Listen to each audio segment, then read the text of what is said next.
څه منظور باندې هر یو سړی دا خبره کوي چې چېرته دی آیا منظور دا ټیکه اخیستې دی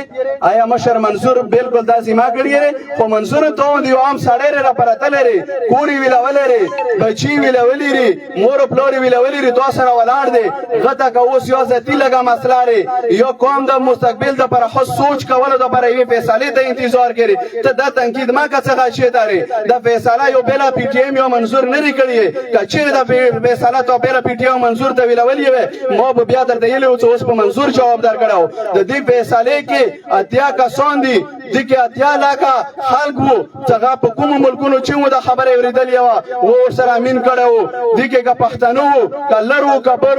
وو که پنجابی وو که سیندی وو د مو خبره یې اورېدلې وو مو مظلومیت یې اورېدلی وو هغوی څه بالکل پښتنو سره ظلم دی دا فیصله څه بېله منظور مشر نه شي کولی نه نصیر حاجي صاحب کولی شي چې کومه فیصله وي نو هغه به د ټولو پښتنو په خوښې کېږي او که بیا مو په خپل سر باندې فیصله وکړه بیا یې نه منې بیا یې څه دی په خپل سر فیصله وکړه او که نن قوم ته انتظار دی بیا یې څه مشران منشي ته ورکدي مشران مو جیلونو کې دی نصیر حاجي صاحب جیل کې دی سید آغا صاحب جیل کې دی علي وزیر جیل کې دی نور د پي ټي ایم ملګري د پښتنو مشران ځوانان جیلونو کې دی سم لږې قربانیانې په دې میاشت دوه کې وار کې هغه په قبرونو کې دی نور تو قومه